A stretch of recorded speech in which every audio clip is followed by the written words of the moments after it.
It's good to have YouTube as backup. Okay, check. All right, nice. As usual, I'll have the recap for today of Chapter 10, and then we'll dive into Chapter 11.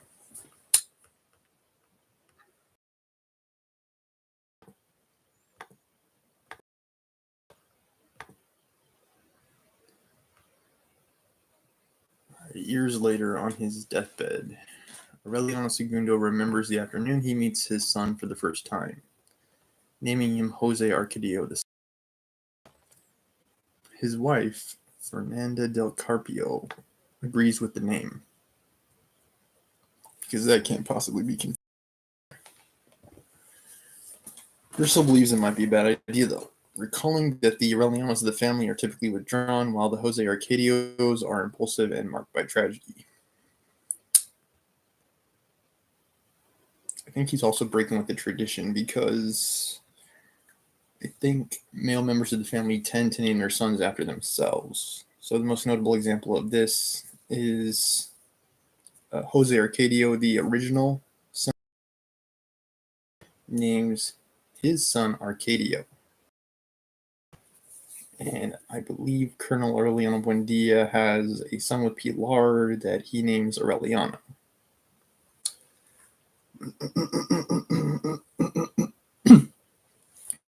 So this would be breaking somewhat with that line. That pattern, anyway. Okay. The exception is the youthful Segundo twins, who were so alike in childhood that even their mother could not tell them apart. The story returns to their childhood, where they switch their clothes in an attempt to fool their teachers. They do everything at the same time, and even seem to sense what the other senses. Aureliano Segundo grows into a strapping youth like his grandfather's, and Jose Arcadio Segundo is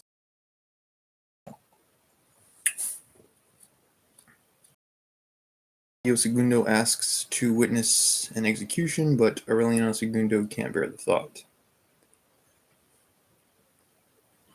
So I think this is before they do the name switch. Yeah, I don't know.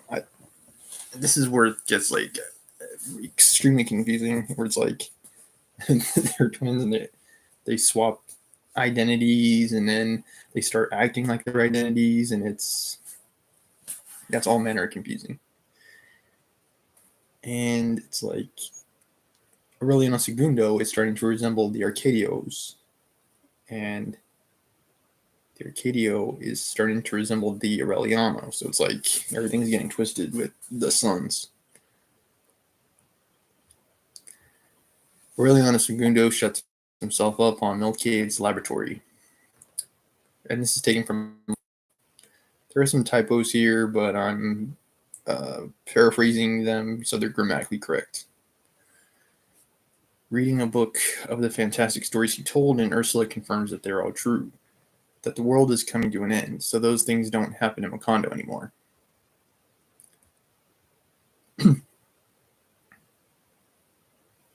I think this is the actual Aureliano Segundo. That, or it's Arcadio Segundo, who is now acting like Aureliano Segundo. Let me see what it says when I click on Aureliano Segundo's name. Son of Santa Sofia de la Piedad and Arcadio. Fat hedonist. Loving orgies and behaving recklessly.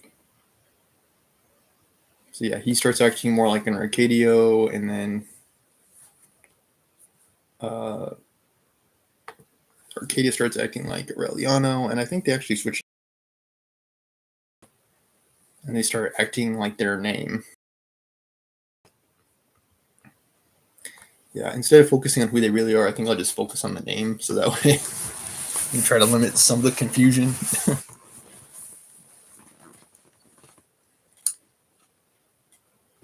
He finishes reading the book despite many of the stories not having endings because of missing pages.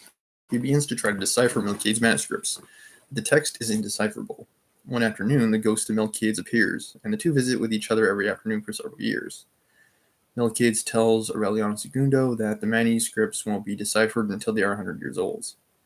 Ursula can't see Melquiades and so tells Aureliano Segundo that he is following in his great-grandfather's footsteps, talking to himself.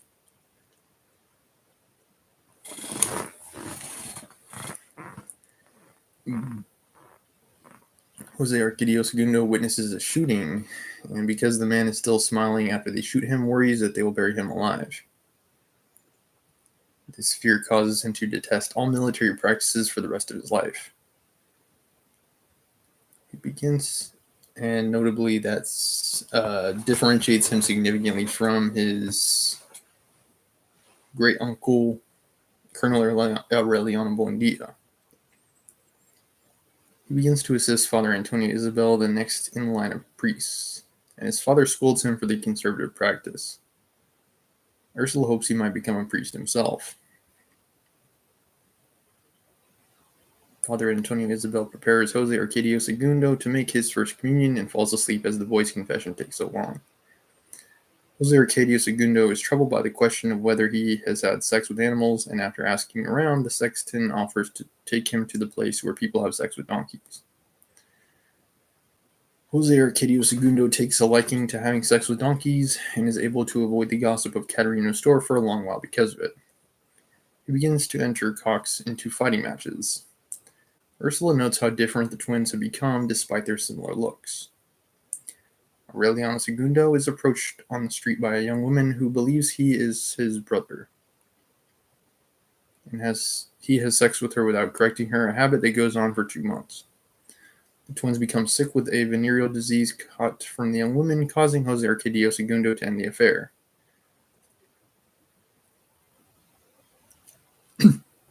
So that's the original, that's who she thought she was having sex with, causing Jose Arcadio Segundo to end the affair, but Aureliano Segundo decides to reveal his true identity to the woman and continue to see her until his death. The woman's name is Petra Cortez, a mixed-race widow. Ursula bristles at the way the twins seem to embody all the negative aspects of the family line, and none of the positive. She vows that no children will receive these same 2 names again. Hallelujah. When Aureliano Segundo denies this request, she demands that she raise the child herself. By this point, she is 100 years old and nearly blind. Ursula declares that with any luck, this child will grow up to be the Pope. Aureliano Segundo has had an immense amount of luck, breeding fertile animals and earning a fortune, an effect of the passion he experiences with Petra Cortez, splitting his time between her home, where the animals are kept, and his own. Aureliano's the cockfighter, as I remember.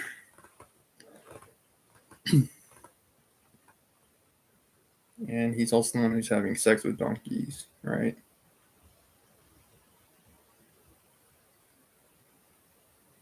That's Jose Arcadio Segundo.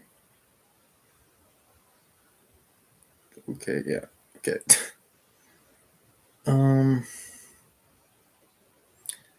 Aureliano Segundo tries to learn how to create goldfishes from Colonel Aureliano Buendia, but he grows quickly bored and returns to his livestock and Petra Cortez.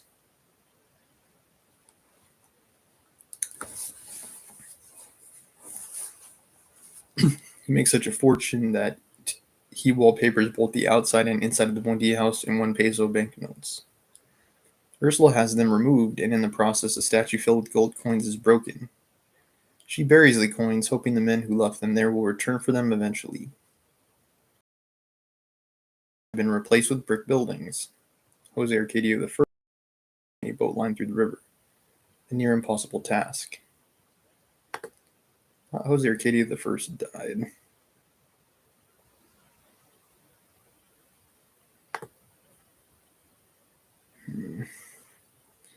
Yeah, as I recall, he was hit by a bullet. They could not determine where it came from. Yeah, so maybe this is in the past. Yeah, it must be in the past, I'm thinking, or something like that. Ursula has a sense of deja vu, as though she had already witnessed this same pursuit. Aureliano Segundo gives his brother the money he needs to finish the project.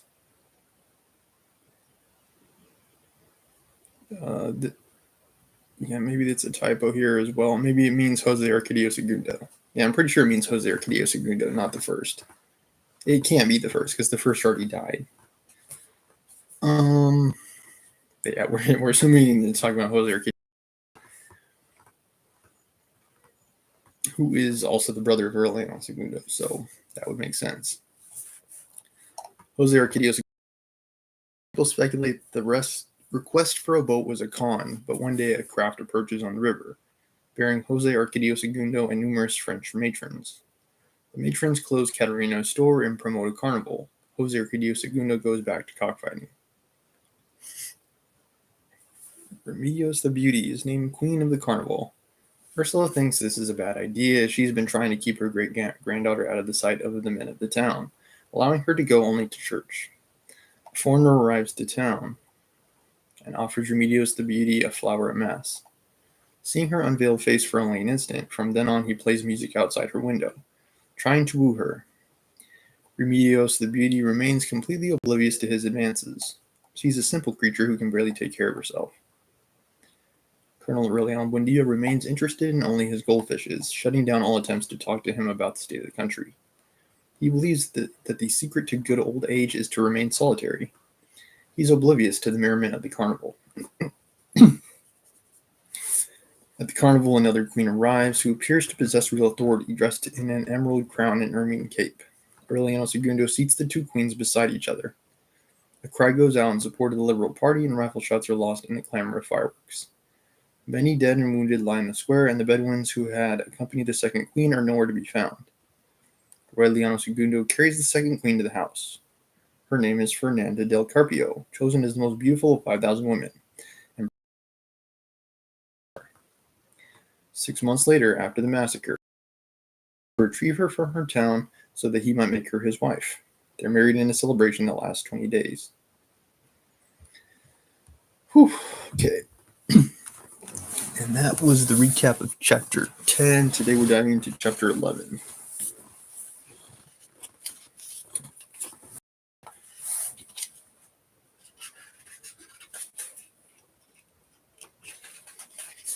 We're probably about halfway through, so my hope is we'll have the book finished by the end of the year. I think I can.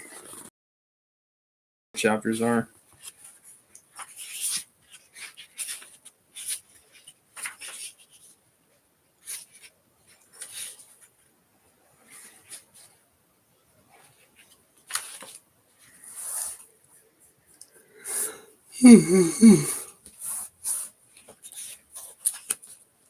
The marriage was on the point of breaking up after 2 months because Aureliano Segundo, in an attempt to placate Petra Cortez, had a picture taken of her dressed as the Queen of Madagascar.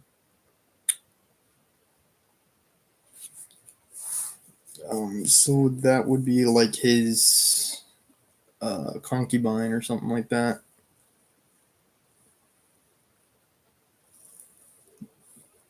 Because Aureliano Segundo is actually trying to marry Fernanda del Carpio, I believe. Yeah, he's actually trying to marry Fernanda del Carpio. Petra Cortez is just the person he's having sex with, I guess. When Fernanda found out about it, she repacked her bridal trunks and left Macondo without saying goodbye. Aureliano Segundo caught up with her on the Swamp Road. After much pleading and promises of reform, he succeeded in getting her to come home, and he abandoned his concubine. Petra Cortez made a man of him. While he was still a child, she had drawn him out of milk, his head full of fantastic ideas and lacking any contact with reality. She had given him a place in the world. I'm not convinced that's a good thing. Nature had made him reserved and withdrawn, with tendencies towards solitary meditation. She had molded an opposite character in him, one that was vital, expansive, open, and she had injected him with a joy for living and a pleasure in spending and celebrating until she had converted him, inside and out, into the man she dreamed of for herself ever since adolescence. Then he married, as all sons marry sooner or later. He did not dare tell her the news. He assumed an attitude that was quite childish under the circumstances, feigning anger and imaginary resentment so that Petra Cortez would be the one who would bring about the break. One day, when Aureliano Segundo approached her unjustly, she eluded the trap and put things in their proper place. What it all means, she said, is that you want to marry the queen. Aureliano Segundo, ashamed, pretended an attack of rage, said that he was misunderstood and abused, and did not visit her again. Petra Cortez, without losing her poise of a wild beast and repose of a single instant, heard the music and the fireworks from the wedding, the wild bustle of the Aureliano Segundo. Those who pitied her fate were smile. Don't worry, she told them. Queens run errands for me. To a neighbor woman who brought her a set of candles so that she could light,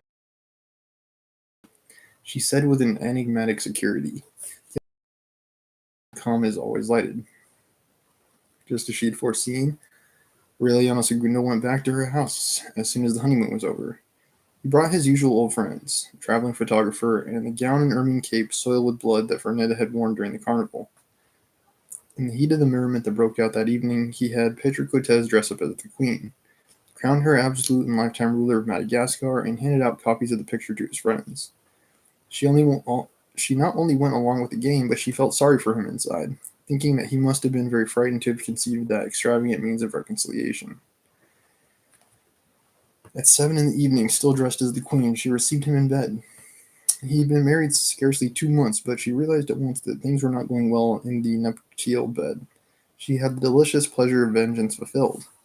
2 days later, however, when he did not dare return but sent an intermediary to arrange the terms of separation, she understood that she was going to need more patience than she had foreseen because he seemed ready to sacrifice himself for the sake of appearances.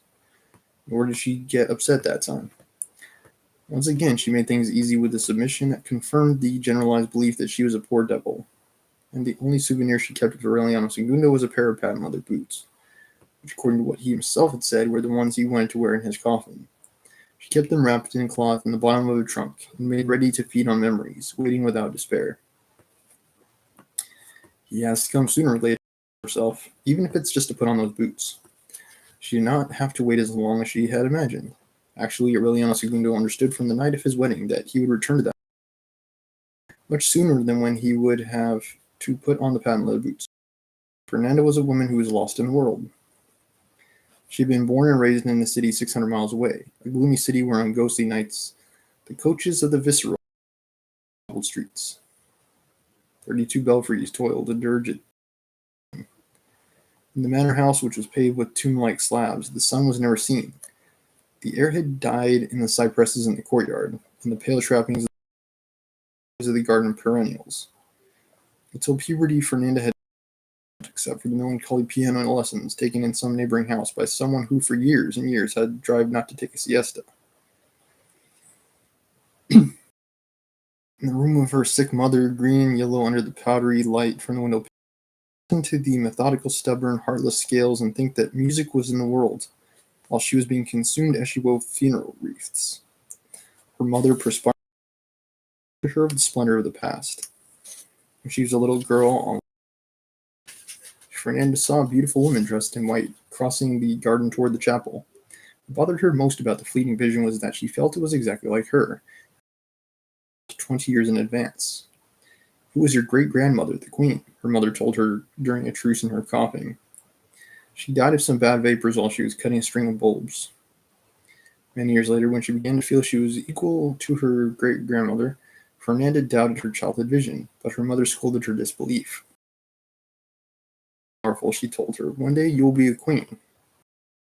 She believed it, even though they were sitting at the long table with a linen tablecloth and silver service to have a cup of watered chocolate and a sweet bun. Till the day of her wedding, she dreamed about a legendary kingdom, in spite of the fact that her father, Don Fernando, had to mortgage the house in order to buy her trousseau. It was not innocence or delusions of grandeur. That was how they had brought her up. Since she had the use of reason, she remembered having done her duty in a gold pot, with the family crest on it. She left the house for the first time at the age of 12 in a coach, and horses that had to travel only 2 blocks to take her to the convent. Her classmates were surprised that she sat apart from them in a chair with a very high back, and that she would not even mingle with them during recess. "She's different," the nuns would explain. "She's going to be a queen." Her schoolmates believed this because she was already the most beautiful, distinguished, and discreet girl they'd ever seen. At the end of 8 years, after having learned to write Latin poetry, played the clavichord, talk about falconry with gentlemen and apologetics with archbishops, discuss affairs of state with foreign rulers and affairs with God and the Pope. She returned to her parents' home to weave funeral wreaths. She found it despoiled. All that was left of the furniture that was absolutely necessary had been sold one by one to underwrite the costs of her education. Her father, Don Fernando, dressed in black with a stiff collar and a gold watch chain, would give her a silver coin on Mondays for the household expenses, and the funeral wreaths finished a week before he would be taken away. He spent most of his time shut up in his study, and the few times that he went out, he would return to recite the rosary with her. He had intimate friendships with no one. She had never heard mention of the wars that was bleeding the country. She continued her piano lessons at 3 in the afternoon. She had even begun to lose the illusion of being a queen when 2 peremptory raps of the knocker sounded at the door, and she opened it to a well-groomed military officer with ceremonious manners, who had a scar on his cheek and a gold medal on his chest. He closeted himself with her father in study. 2 hours later, her father came to get her in the sewing room. "Get your things together," he told her. "You have to take a long trip." Hondo. In one single day, with a brutal slap, life the whole weight of a reality that her parents had kept hidden from her for many years. When she returned home, she shut herself up in her room to weep, indifferent to Don Fernando's pleas and explanations as they tried to erase the scars of that strange joke. She had sworn to herself never to leave her bedroom until she died, when Aureliano Segundo came to get her. It was an act of impossible fate, because in the confusion of her indignation and the fury of her shame, she had lied to him so that he would never know her real identity. The only real clues that Aureliano Segundo had when he left to look for her were her unmistakable Highland accent, her trade as a weaver of funeral wreaths. He searched for her without cease. With the fierce temerity with which Jose Arcadio Buendia had crossed the mountains to found Macondo, with the blind pride with which the Colonel Aureliano Buendia had undertaken his fruitless wars, the mad tenacity with which Ursula watched over the survival of the line, Aureliano Segundo he asked so that he could choose the best ones. When he asked for who had ever been seen on this earth, all the women brought him their daughters. A mother's child is the apple of... I've said that before. Every woman thinks their child is the most beautiful. He became lost in misty byways, in times reserved for oblivion, labyrinths of disappointment. He crossed a yellow plain where the echo repeated one's thoughts and where anxiety brought on mirages. After sterile weeks, he came to an unknown city where all the bells were tolling a dirge. Although he had never seen them, and no one had ever immediately recognized the walls eaten away by bone salt, the broken down fungus, nailed to the outside door, almost erased by rain, the saddest cardboard sign in the world, funeral wreaths for sale. From that moment, Fernanda left her house under the care of her mother superior. There was barely enough time for the nuns to sew her trousseau, and in 6 trunks but the candelabra, the silver service, the gold chamber pot, along with the countless and useless remains of a family of catastrophe that had been 2 centuries late in its fulfillment. Don Fernando declined the invitation to go along. He promised to go later when he had cleaned up his affairs, and from the moment he gave his daughter his blessing, he shut himself up in his study again to write out the announcements with mournful sketches in the family coat of arms, which would be first human contact that Fernanda and her father would have had in all their lives. That was the real date of birth for her. For Aureliano Segundo, it was almost simultaneously beginning and end of happiness. I would say Aureliano Segundo and she are similar. He was also very secluded when he was in Melchiade's study.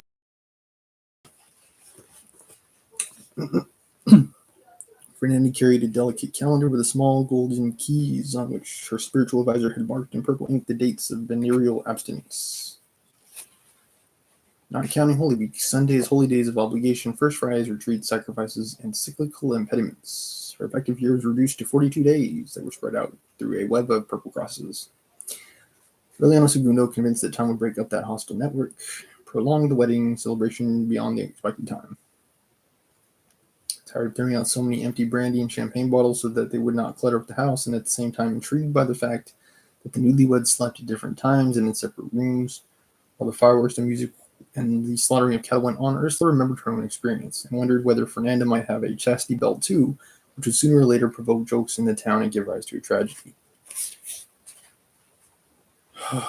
That tragedy was the guy that Jose Arcadio Buendia killed. I can't really remember. Like, he was in the book for such a brief time, and he's like murdered as a ghost. Getting along now with Jose Arcadio Buendia as a ghost. And yeah, I can't remember his name.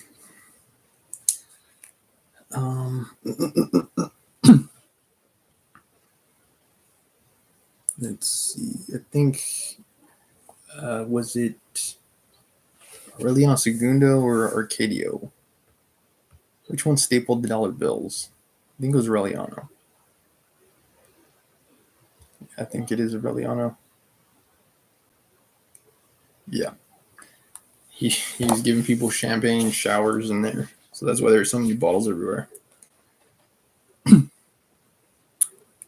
As part of all the money that he had.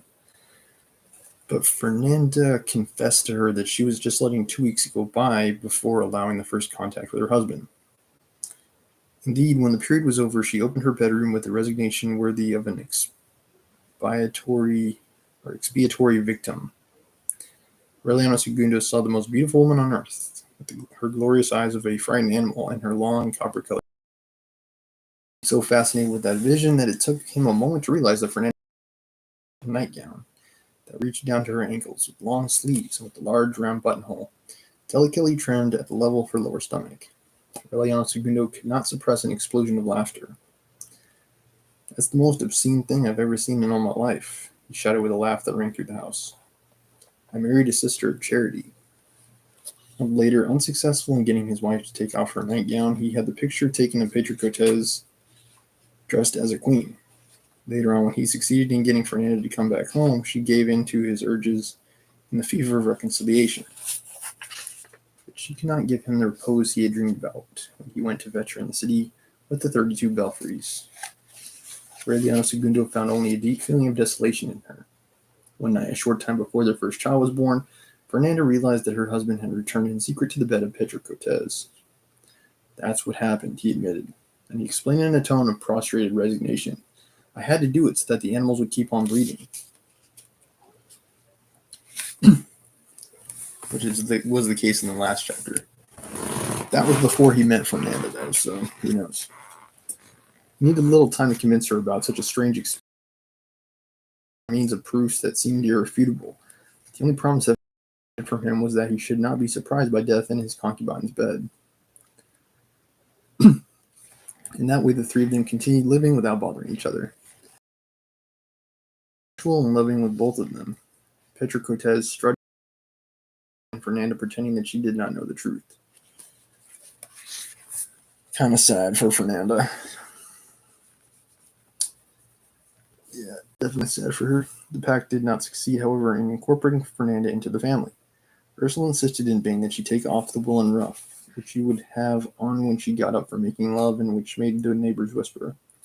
She could not convince her to use the bathroom or the night lavatory, and sell the gold chamber pot to Colonel Aureliano Buendia so that he could convert it to little fishes. Amaranta felt so uncomfortable with her defective diction and her habit of using euphemisms to designate everything that she would always speak gibberish in front of her. Thifisif, she would say.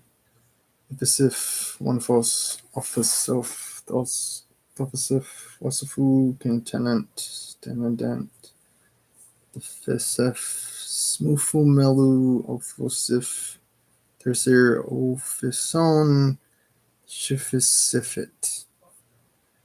One day, irritated by the mockery, Fernanda wanted to know what Amaranta was saying. Euphemisms in answering her. That's not backwards. I have no idea what Amaranta is saying. It's kind of like Melchiades and Jose Arcadio Buendia. At some point, they also could not be understood by anybody except certain people, like the ghost for Jose Arcadio Buendia. "I was saying," she told her, "that you're one of those people who mix up their ass and their ashes. From that time on, they did not speak to each other again. Classic Amarantha. When circumstances demanded, they would send notes. In spite of the visible hostility of the family, Fernanda did not give up her drive to impose the customs of her ancestors. She put an end to the custom of eating in the kitchen and whenever anyone was hungry, and she imposed the obligation of doing it at regular hours at the larger table in the dining room, covered with a linen cloth and with silver candlesticks and table service. The solemnity of an act, which Ursula had considered the most simple one of daily life, created a tense atmosphere against which the silent Jose Arcadio Segundo rebelled before anyone else. But the custom was imposed, the same as that of reciting the rosary before dinner. Neighbors, who soon spread the rumor that the Buendias did not like other mortals, but had changed the act of eating into a kind of mass, high mass. Even Ursula's superstitions, with origins that came more from an inspiration of the moment than from tradition, came into conflict with those of Fernanda, who had inherited them from her parents and kept them defined and cataloged for every occasion. As long as Ursula had full use of her faculties, some of the old customs survived, and the life of the family kept some quality of her impulsiveness. When she lost her sight and the weight of her years relegated her to a corner, the circle of rigidity begun by Fernanda from the moment she arrived finally closed completely, and no one but she determined the destiny of the family. Okay, so Fernanda's taking the role of Ursula as like caregiver of the house.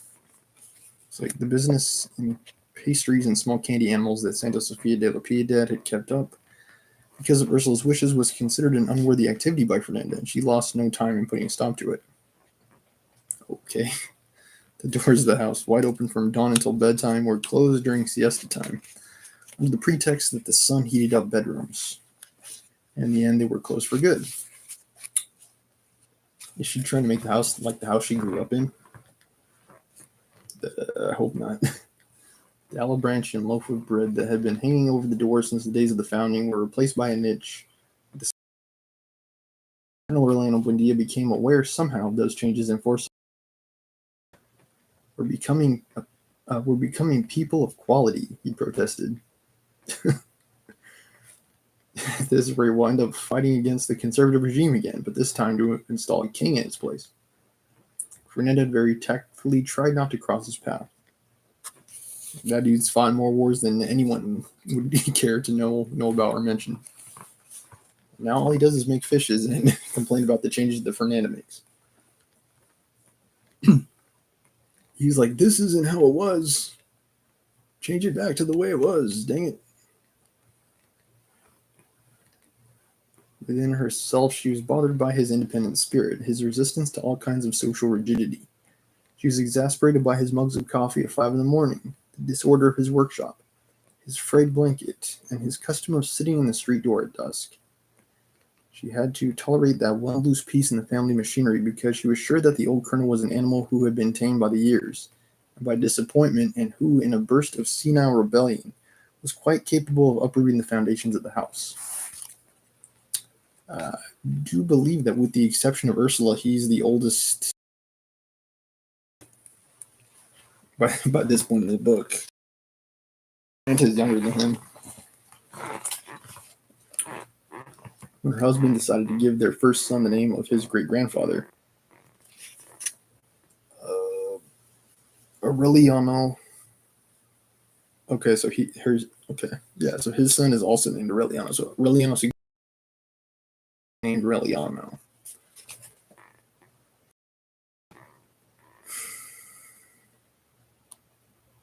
Wait a second. Great-grandfather?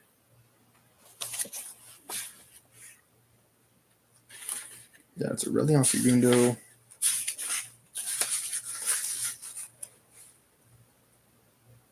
It must mean Jose Arcadio.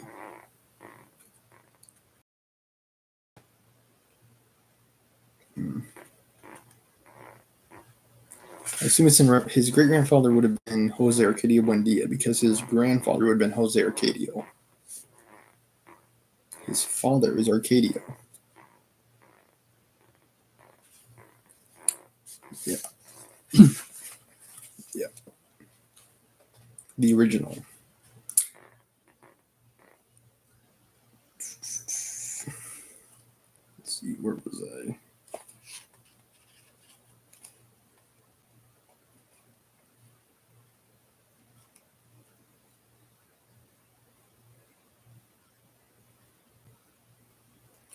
She did not dare oppose because she had been there only a year. When the first daughter was born, she expressed her unreserved determination to name her Renata after her mother. Ursula had decided to call her Remedios. So this is not Remedios, right? After a tense argument in which Aureliano Segundo acted as the laughing go-between, they baptized her with the name Renata Remedios, but Fernanda went on calling her just Renata, while her husband's family and everyone in town called her Meme, a diminutive of Remedios.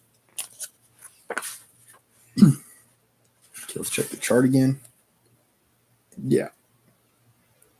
So Remedios the Beauty would have been Renata Remedios's aunt. Yeah, that'll be her aunt, the other Remedios.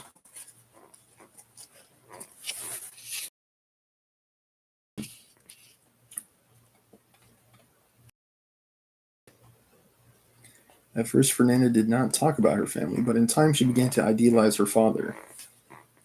She spoke of him at the table as an exceptional being who had renounced all forms of vanity and was on his way to becoming a saint. Aureliano Segundo, startled at that unbridled glorification of his father-in-law, could not resist the temptation to make small jokes behind his wife's back. The rest of the family followed his example.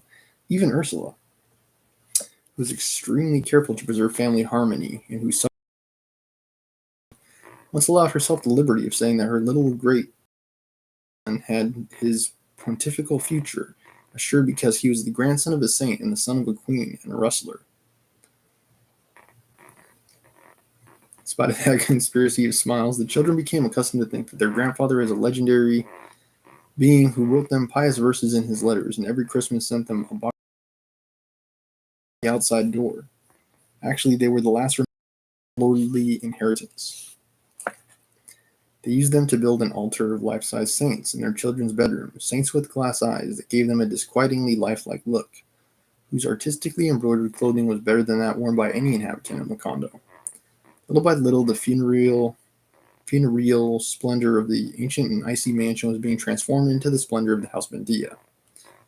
So it's like changing back, I guess. They've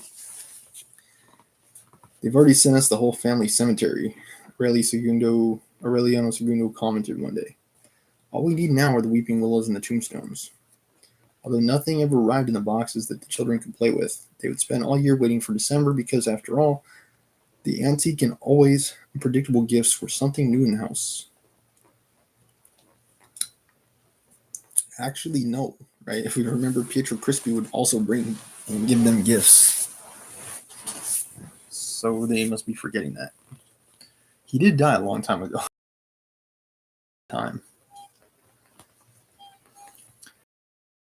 Okay.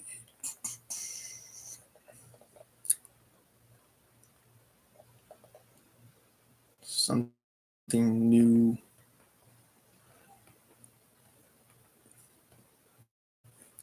I guess the gifts, in some sense, are new. They're new gifts. They're not the first, is what I was trying to say.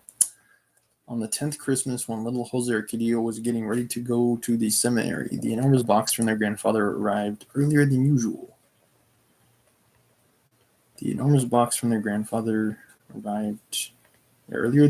Nailed tight, and protected with pitch.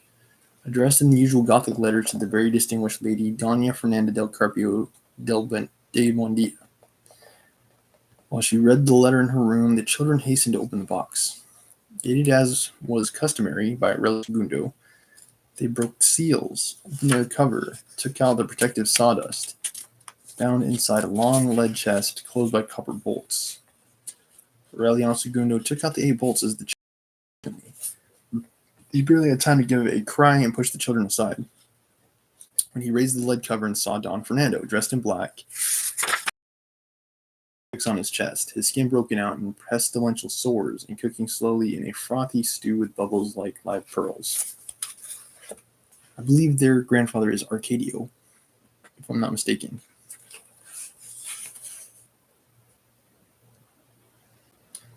Yeah, so I think that must be a typo or something like that. Their grandfather is dead. Arcadio is no longer living. He died many, many chapters ago. He died.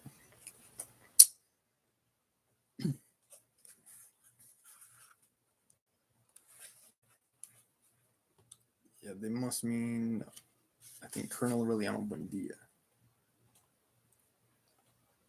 who would actually be their great uncle.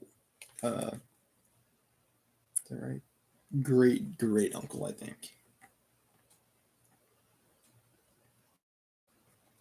Because Aureliano Jose would be their great uncle. Yeah. Whew.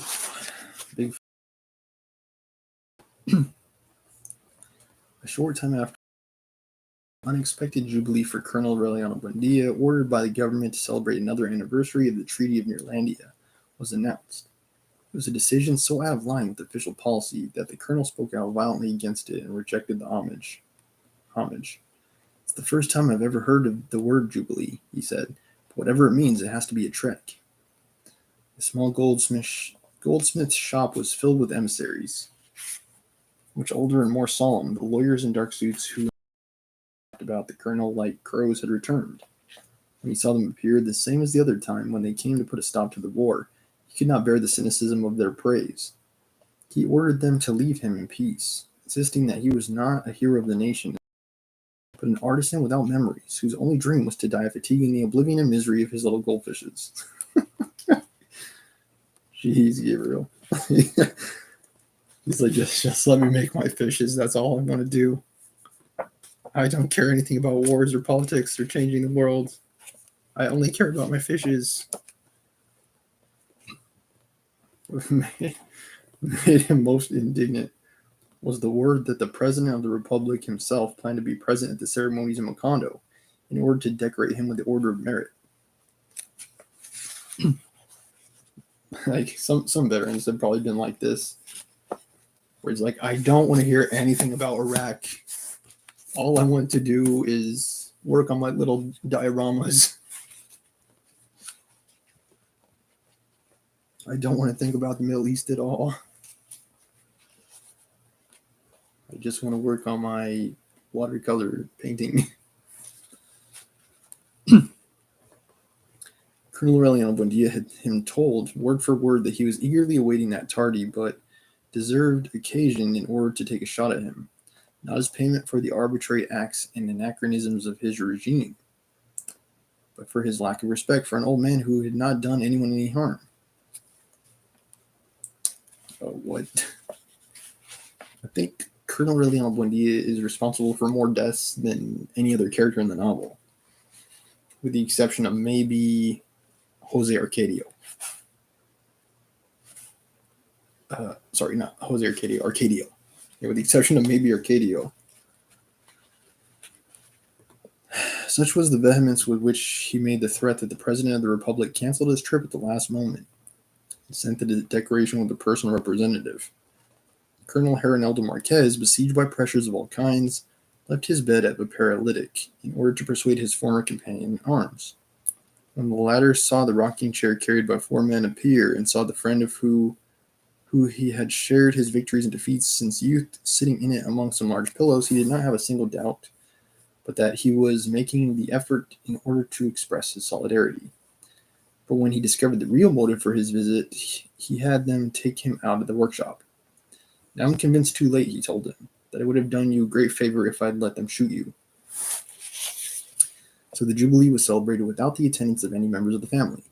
Chance had it that it also coincided with Carnival Week, but no one could get the stubborn idea out of Colonel Aureliano Buendia's head that the coincidence had been foreseen by the government in order to heighten the cruelty of the mockery. From his lonely flutes, the tolling of the Te Deum delivered in front of the house as they named the street after him. His eyes grew moist with indignation, with angry impotence, and for the first time since his defeat, it pained him not to have the strength of youth, so that he could begin a bloody war that would wipe out the last vestiges of the conservative regime. The echoes of the homage had not died down when Ursula knocked at the workshop door. Don't bother me, he said. I'm busy. Open up, Ursula insisted in a normal voice. This has nothing to do with the celebration. Then Colonel Aureliano Buendia took down the bar and sat at the door. 17 men, the most varied appearance, of all types and colors, but all with a solitary air that would have been enough to identify them anywhere on earth. They were his sons. Without any previous agreement, without knowing each other, they had arrived from the most distant corners of the coast, captivated by the talk of the Jubilee. They all bore with pride the name Aureliano. The 3 days that they stayed in the house and the scandal of Fernanda were like a state of war. Amaranta searched among old papers for the ledger where Ursula had written down the names and birth and baptism dates of all of them. Beside the space for each one, she added his present address. That list could well have served a recapitulation of 20 years of war. From it, the nocturnal itinerary of the colonel from the dawn he left Macondo at the head of 21 men on his way to a fanciful rebellion, till he returned for the last time, wrapped in a blanket stiff with blood, could have been reconstructed. Aureliano II did not let the chance go by to regale his cousins with a thunderous champagne, as a tardy adjustment of accounts with the carnival. They smashed half the dishes. They destroyed the rose bushes. As they chased a bull they were trying to hog-tie. They killed the hens by shooting at them. They made Amaranta dance the sad waltzes of Pietro Crispi. They got Remedios the beauty to put on a pair of men's pants and climb a greased pole. And in the dining room they turned loose a pig daubed with lard, which prostrated Fernanda. But no one regretted the destruction because the house shook with a healthy earthquake. Okay. Colonel Aureliano Buendia's past, catching up with him again. Speaking of which, Colonel Aureliano Buendia, who at first received them with mistrust and even doubted the parentage of some, he's like, "Are you really my son?" Yeah, as a matter of fact, in that way, he's a lot like Pilar Ternera. They just can't stop having kids for some strange reason. Was amused by their wildness. Selfish. He's like, "There you go, son." He's like the absent father that like Brian was in some episode of Family Guy. He's like, "Oh, so you're the son I had 20 years ago. I had no idea." Like the stereotypically crappy dad. That's Colonel Aureliano Buendia.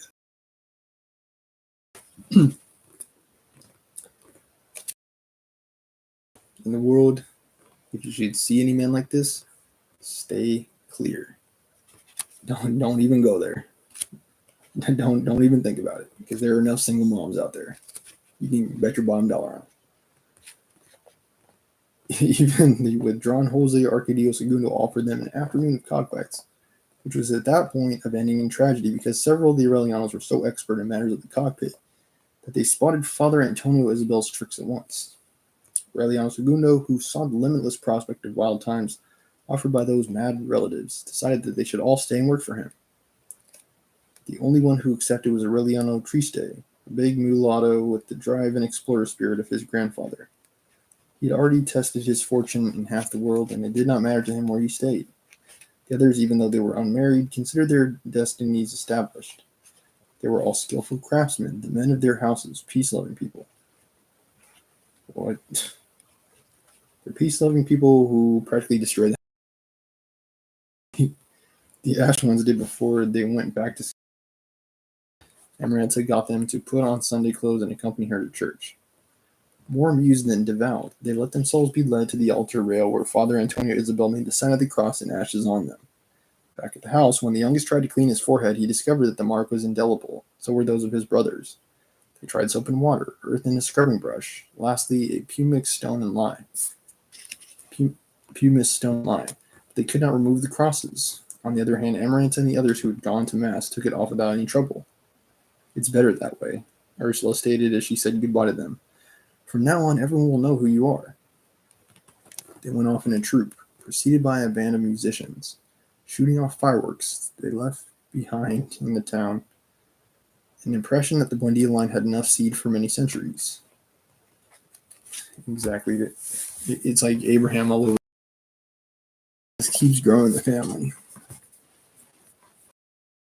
Explosive growth. Aureliano Triste, with the crosses of ashes on his forehead, set up on the edge of town the ice factory that Jose Arcadio Buendia had dreamed of in his inventive delirium. Some months after his arrival, when he was already well known and well liked, Aureliano Triste went about looking for a house so that he could send for his mother and an unmarried sister, who was not the colonel's daughter. He became interested in the rundown big house that looked abandoned on a corner of the square. He asked who owned it. Someone told him that it did not belong to anyone.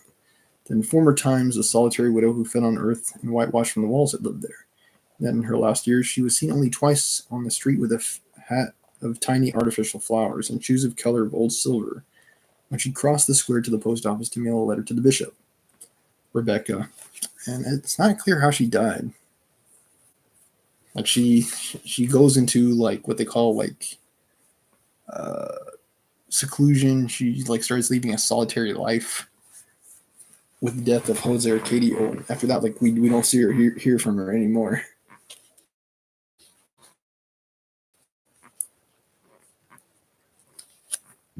He looks like a ghost. She goes through life like a ghost, is what it says. And yeah, we just straight up stop hearing or seeing from her or about her. There are a few characters in this book who are like that, like Santa Sofia de Aureliano Jose. Aureliano Jose? Or am I thinking of someone else? There's a few characters who just stop, like we stop hearing from about them.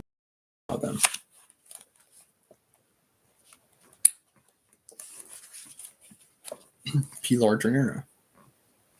Another character explicitly die in the book. We just stop hearing about her. Like she gets old and then we stop hearing about her.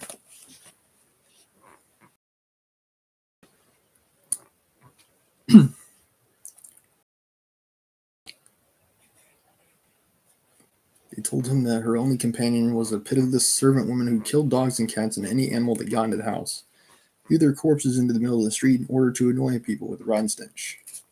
So much time had passed since the sun had mummified the empty skin of the last animal that everyone took it for granted that the lady of the house and the maid had died long before the wars were over, and that if the house was still standing, it was because in recent years there had not been a rough winter or destructive wind.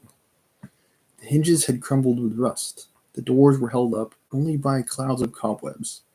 The windows were soldered shut by dampness. The floor was broken by grass and wildflowers. And in the cracks, lizards and all manner of vermin had their nests, all of which seemed to confirm the notion that there had not been a human being there for at least half a century. The impulsive Aureliano Triste did not need such proof to proceed. He pushed on the main door with his shoulder, and the worm-eaten wooden frame fell down noiselessly amid a dull cataclysm of dust and termite nests. Aureliano Triste stood on the threshold, waiting for the dust to clear, and then he saw in the center of the room the squalid woman, still dressed in clothing of the head, with two large eyes, still beautiful, worn out, and the skin of her face was wrinkled by the aridity of solitude. Shaken by that vision from another world, Aureliano Triste barely noticed that the woman was aiming an antiquated pistol at him. So she hadn't died. So why was it saying she did? It's like she left such a small footprint, people thought she died, I guess. Like, whatever happened to her, I don't know.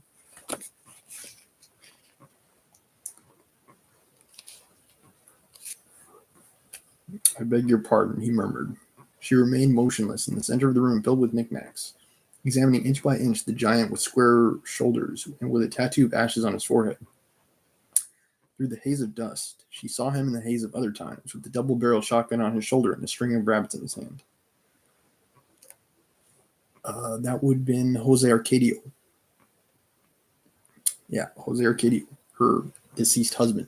I wonder why she's seeing that in him. Because this is Aureliano Triste. I don't know. Aureliano Buendia. So yeah, I don't know. For the love of God, she said in a low voice, it's not right for them to come to me with that memory now. I want to rent this house, Aureliano Triste said. The woman then raised the pistol, aiming with a firm wrist at the cross of ashes, and she held the trigger with a determination against which there was no appeal. Get out, she ordered. That night at dinner, Aureliano Triste told the family about the episode, and Ursula wept with consternation. "Holy God!" she exclaimed, clutching her head with her hands. "She's still alive." They just haven't heard from Rebecca all that time. Yeah, she really isolated herself after her husband died. Time wars, the countless everyday disasters, had made her forget about Rebecca. The only one who had not lost for a single minute the awareness that she was alive and rotting in her wormhole was the implacable tried to have her killed like much earlier on. She thought, and as a matter of fact, that's how the original Remedios died. Perhaps not. Yeah, either that or Colonel Aureliano Buendia impregnating her with twins. One of the two is how she died.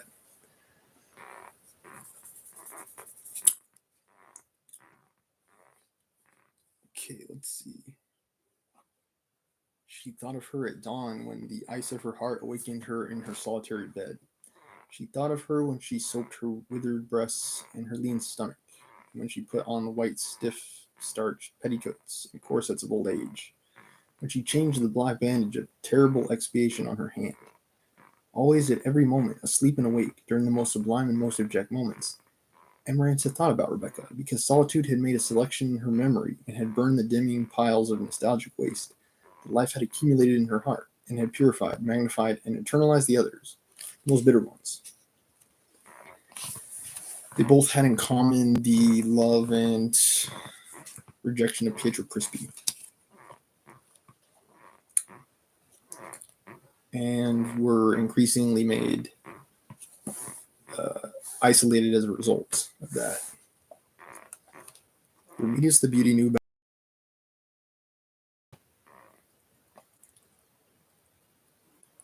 Amarantha, yes. Every time they passed the rundown house, she would tell her about an unpleasant incident, a tale of hate, trying way to make her extended rancor be shared by her niece, consequently prolonged beyond death. But her plan did not work because Remedios was immune to any kind of passionate feelings and much less to those of others. Remedios is more like Amarantha that way.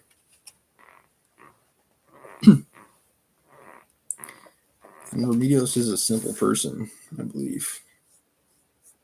She was walking around naked. And I think she was... Yeah, she was like immature or something like that. Ursula, on the other hand, who had suffered through a process opposite to Amarantha's, recalled Rebecca with a memory free of impurities. For the image of the pitiful child brought to the house with a bag containing her parents' bones prevailed over the offense that had made her unworthy to be connected to the family tree any longer. I wonder what that is. Yeah, I don't know.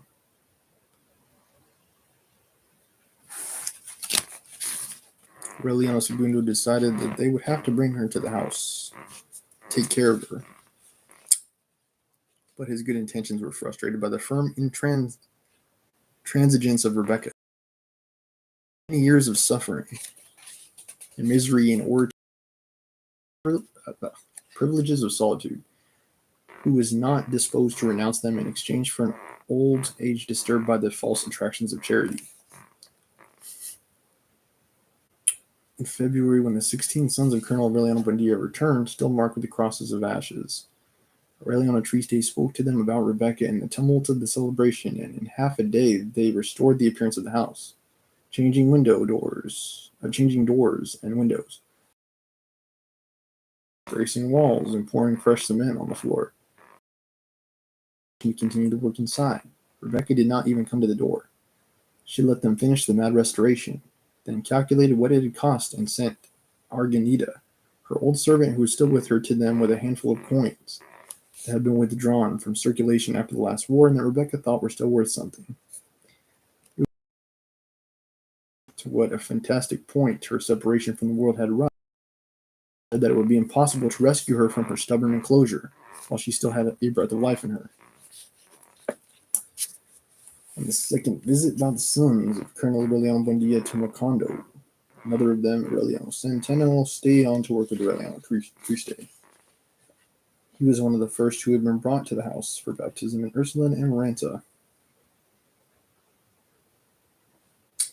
remembered him very well because in a few hours he had destroyed every breakable object that had passed through his hands. Time had moderated his early impulse for growth, and he was a man of average height marked by smallpox scars. But his amazing powers for manual destruction remained intact. He broke so many plates, even without touching them, that Fernanda decided to buy him a set of pewterware before he did away with the last pieces of her expensive china. Even the resistant metal plates were soon dented and twisted. But to make up for that irremediable power, which was exasperating even for him, he had a cordiality that won the immediate confidence of others, and a stupendous capacity for work. In a short time, he'd increased the production of ice to such a degree that it was too much for the local market, and Aureliano Triste had to think about the possibility of expanding the business to other towns in the swamp. It was then that he thought of the decisive step, not only for the modernization of his business, but to link the town with the rest of the world. "We have to bring in the railroad," he said. That was the first time that the word had ever been heard in Macondo. The word had ever been. Looking at the sketch that on the table, and that was a direct descendant of the plans with which Jose Arcadio Buendia had illustrated his project for solar warfare, Ursula confirmed her impression that time was going in a circle. Yeah, because this is chapter 11, and I believe that also happened in chapter 10 too, if I'm not mistaken. Like someone was trying to build a train through town or something. But unlike his forebear, Aureliano Triste did not lose any sleep or appetite, nor did he torment anyone with crises of ill humor. But he considered the most harebrained projects as immediate possibilities, made rational calculations about costs and dates, and brought them off without any intermediate exasperation. Aureliano Segundo had something of his great-grandfather in him, and lacked something of Colonel Aureliano Buendia. It was an absolute indifference to mockery. He gave the money to bring the railroad with the same light-hearted air with which he had given it for his brother's absurd navigation project. Aureliano Triste consulted the calendar and left the following Wednesday, planning to return after the rains had passed. There was no more news of him. Aureliano Centeno, overwhelmed by the abundance of the factory, had already begun to experiment with the production of ice with a base of fruit juices instead of water. Without knowing it or thinking about it, he conceived the essential fundamentals for the invention of sherbet. In that way, he planned to diversify the production of an enterprise he considered his own, because his brother showed no signs of returning after he had gone by with no news of him. At the start of another winter, however, a woman who was washing clothes in the river during the hottest time of the day ran screaming down the main street in an alarming state of commotion. "It's coming," she finally explained, "something frightful, like a kitchen dragging a village behind it." That moment, the town was shaken by a whistle with a fearful echo and loud, panting respiration. During the previous weeks, they had seen the gangs who were laying ties and tracks. No one paid attention to them because they thought it was some new trick of the gypsies, coming back with whistles and tambourines. And their age-old, discredited song and dance about the qualities of some concoction put together by journeyman geniuses of Jerusalem. Try saying that 5 times fast. When they recovered from the noise of the whistles and the snorting, all the inhabitants ran out into the street and saw it really. And in the trance, they saw the flower-bedecked train, which was arriving for the first time 8 months late.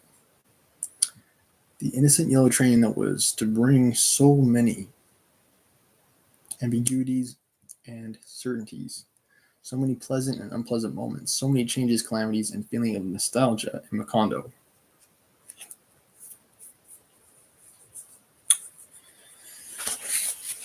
All right.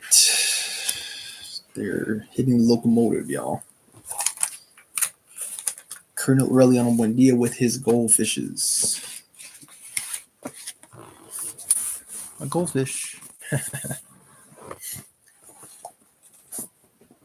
Yeah, Aureliano Segundo was a big one in this chapter. Fernanda was a big one in this chapter. Colonel Aureliano Buendia was a big one in this chapter. All the sons of Colonel Aureliano Buendia were big in this chapter. Even Amaranth and Rebecca had her too in this chapter. But yeah, we still don't know what became of Pilar. We still don't know what became of Aureliano Jose.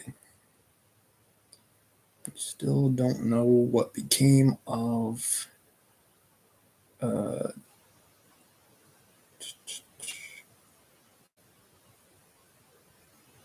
Santa Sofia de la Piedad.